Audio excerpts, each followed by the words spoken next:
이제 실제적으로 저희가 당장 의료비를 지불을 해야 되잖아요. 그래서 비용적인 부분에 지원 서비스가 있습니다. 그래서 꼭 말씀드리고 싶은 거는 안녕하세요. 저는 의정부 일지대학교 병원 신경과에서 근무하고 있는 강민경입니다. 네, 저는 상계백병원 신경과에서 근무하는 박중현입니다. 오늘 저는 뇌졸중 환자분들이 받을 수 있는 지원에 대해서 준비했습니다. 외래방에 오시면 이제 이렇게 걸을 수도 없는 환자를 어떻게 지내라고 하는 거냐. 우리 가족들이 이렇게 환자 옆에서 붙어서 계속 있을 수가 없다. 사실 경제적인 문제도 보통이 아니다. 이런 말씀들을 많이 하시면서 힘든 점들을 많이 얘기하시는데요. 이제 이런 뇌졸중 환자분들을 위해서 지원 제도가 준비가 되어 있지만 저희가 사실 짧은 외래 시간 안에 모두 설명을 드리기가 어렵습니다. 그래서 오늘은 이번 영상을 통해서 이제 뇌졸중 환자분들이 받으실 수 있는 지원을 정리해 드리겠습니다. 뇌졸중을 다들 무서워하시는 이유 중에 제일 큰 게 이제 후유증을 가지고 평생 지내셔야 된다는 점이 아닐까 싶어요. 이제 이런 점들이 경제 생활을 이제 힘들게 하고 가족분들이 이제 돌보아 주셔야 되는 부담을 올리게 되는 이유들이라고 생각을 합니다. 크게 뇌졸중 환자분들이 받을 수 있는 지원을 이제 세 가지로 나누어 보면 첫 번째는 산정특례, 중증 질환에 대한 지원이 있습니다. 그리고 두 번째로는 장기 요양 등급 혹은 장애 등급이 있고, 세 번째로는 각종 의료비 지원, 그리고 각 지원들이 중복이 되지 않는 게 아니기 때문에 해당되는 군에서 받을 수 있는 지원을 모두 다 받아가시면 좋겠습니다. 그러면 이런 방금 말씀하셨던 세 가지 지원을 받으려면은 무턱대고 저희들이 해주세요 하면 되는 게 아니고, 네. 그 다음에 일정 기준이 돼야지 그 지원을 받을 수 있을 것 같은데요. 기준이 간단하게 설명하면 어떤 것들이 있을까요? 각 지원 모두가 기준이 있습니다. 그리고 특히 첫 번째로 말씀드렸던 한정특례 중증 질환에 대한 지원은 시간 기준이 있고 중증에 대한 기준이 있습니다. 이 경우는 증상이 생기고 나서 24시간 이내에 병원에 방문하신 분 중에서 저희가 뇌졸중에 이제 심한 정도를 점수를 매겨요. 이건 이제 의사 선생님들이 매기는 점수고요. 이 점수가 특정 점수 이상일 때 두 가지 기준을 모두 만족하는 경우에만 지원이 됩니다. 그래서 지원적인 측면에서도 치료적인 측면에서도 뇌졸중 증세를 느끼시면 최대한 빨리 오셔야 돼요. 이게 증상이 심하다고 주는 점수가 아니기 때문에 빨리 오신 중증 환자를 위한 제도이므로 항상 병원에 빨리 와주셔야 여러 가지 치료도 지원도 효과를 많이 보실 수 있습니다. 교수님, 그러면 아까 전에 몇 점 점수가 이상이면은 받을 수 있다고 했는데요. 예를 들어서 의식이 없다든지, 그 다음에 한쪽 팔다리가 아예 마비가 돼서 못 든다든지, 이 정도 되면은 그래도 받을 수 있는 기준이 대충 될까요? 네, 그래서 한쪽 팔다리 이제 못 드시거나 의식 저하 환자분은 거의 대부분 해당이 되시고, 누워 계시는 분들, 본인 스스로 걸을 수 없는 분들 등은 이제 해당을 하는데, 점수로 매기는 거다 보니까 요거는 의사 선생님하고 상담을 하시면 좋겠고요. 이제 간혹 환자분들께서 저는 정말 너무 어려워요, 중증 등록해주세요 하시는 경우가 있는데, 요거는 이제 응급실에 방문하셨을 때부터의 기록이 모두 들어가는 거라 이제 저희도 너무 안타깝지만 요 기준은 이제 특정 개별 의사가 어떤 마음을 가지고 해드릴 수 있는 부분이 아닌 거는 알아주시면 좋겠습니다. 그리고 두 번째 말씀하셨던 뇌병변 장애를 아까 장애 진단서 말씀하셨는데요.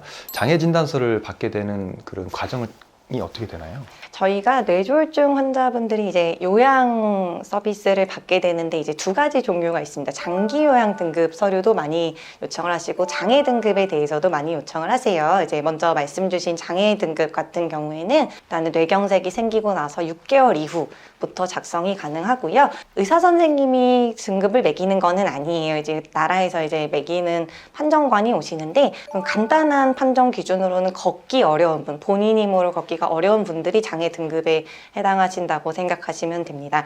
그리고 장기 요양 서비스 같은 경우에는 6개월의 기준을 가지고 있지는 않습니다. 이 장기 요양 서비스 신청 때도 이제 특정 시기가 지나고 나서 신청하는 거를 이제 관공서에서는 선호를 하지만, 뇌경색 발생 직후이더라도 아주 중증의 환자이고 돌봄이 필요한 경우에는 바로 인정이 되시는 경우가 있습니다. 장애 등급과 요양 등급을 같이 받을 수 있는지를 물어보시는 경우가 많이 있습니다. 그래서 각자의 제도이기 때문에 중복이 되는 거는 가능한데, 이제 중복적으로 서비스를 받을 수 없는 부분이 있어서 요거에 관해서 꼭 말씀을 드리고 싶었습니다. 만 65세 이상의 노인분들이라고 분류되는 경우에는 이제 두 가지 제도를 모두 이용하셔도 특별하게 제한점은 없습니다. 근데 간혹 이제 제 환자분들 중에 젊고 이제 중증도가 심한 분들 중에 이제 두 가지 제도를 같이 지원했다가 문제를 겪는 분들을 보게 되는데요. 요양 등급이 이제 기한이 6개월이라는 절대적인 기준이 없기 때문에 먼저 신청을 하시고 장애 등급을 6개월째 선택을 하시는 경우가 있어요. 근데 나라의 법령에 만 65세 미만의 환자들 중에 장기 요양 서비스를 받고 계신 분은 장애 등급에서 나오는 활동 보조를 받기 어렵다고 명시가 되어 있습니다. 이제 장기 요양이나 장애나 이제 결국은 저희가 뇌졸중 환자분을 이제 나머지 가족들이 항상 붙어서 돌봐주실 수가 없어서 나라에서 지원해주는 요양 서비스를 통해서 누군가가 이런 간병을 도와주실 수 있게 하려는 서비스인데 장애 등급에서 나오는 활동 보조 시간이 훨씬 깁니다. 그래서 등급에 따라서 다르겠지만 최대 하루에 16시간까지도 보조가 되는데 요양 등급 같은 경우에는 3시간에서 4시간이 가능합니다. 그래서 만약에 먼저 선택할 수 있어서 요양 서비스를 받기 시작하셨다가 장애로 넘어가고 싶으신데 그게 법령 때문에 되지 않는 경우가 있어서 곤란을 겪으시는 경우가 있기 때문에 이런 부분들은 그 동사무소나 관할 이제 보험공단 지사에 상의를 하고 처음에 신청할 때 결정을 하시는 게 더 안전하실 것 같습니다. 궁금한 게 하나 있는데요. 네. 우리가 장애 진단서를 쓸 때 뇌졸중 환자분들은 이제 뇌변변 장애를 받게 될 텐데 네. 말씀하신 대로 6개월이 지나야서 장애 진단서를 받을 수 있잖아요. 네. 그게 6개월을 정해놓은 기준이 있을까요?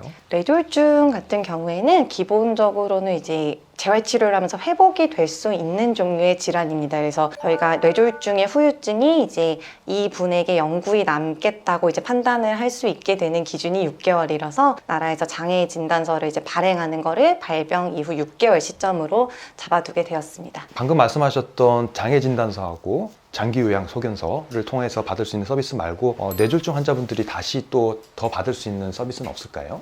앞에 설명드린 이제 장기 요양 등급 제도나 장애 등급 제도는 주로 환자분들을 돌보는 요양 있어서 이제 작용을 하고 요양을 위한 부담을 줄여주는 제도라고 하면 이제 실제적으로 저희가 당장 의료비를 지불을 해야 되잖아요. 그래서 비용적인 부분에 지원 서비스가 있습니다. 그래서 요거는 총 3가지 정도 요것도 카테고리가 있고요. 첫 번째로는 각 해당하신 병원의 원내 의료 지원비도 있습니다. 그래서 원내에서도 이제 그 재원을 가지고 뇌졸중 혹은 이제 중증 질환 환자분들을 지원해주는 제도를 갖고 있는 경우들이 상당히 많이 있고요. 두 번째로는 이제 지자체나 나라에서 대주는 경우가 있습니다. 지자체에서는 이제 서울이나 경기도나 이런 지자체의 긴급의료 지원비가 있고 나라 국가 차원에서 보험공단에서 지원하는 재난적 의료비가 있습니다. 이제 꼭 말씀드리고 싶은 거는 재원하고 계실 때 병원 안에 이제 사회복지사님하고 상담을 해주셨으면 좋겠어요. 왜냐하면 원내도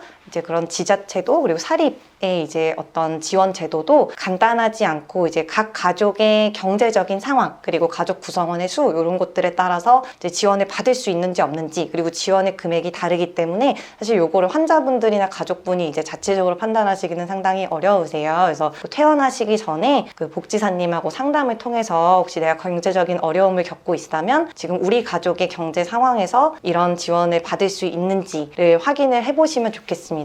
지원금의 종류에 따라서는 퇴원하시고 나면 받지 못하시는 경우도 있어요. 그래서 퇴원하시기 전에 환자분이 어느 정도 이제 중증 치료를 다 받고 안정이 돼서 퇴원 계획이 세워질 무렵에는 상담을 받고 어떤 프로그램에 지원을 하는 게 좋을지 상의를 하시는 것을 추천을 드립니다.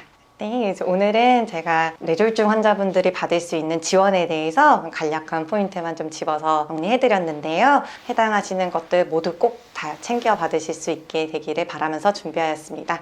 오늘 방송이 도움이 되셨다면 대한뇌졸중학회 채널 구독, 좋아요, 알림 설정 부탁드립니다.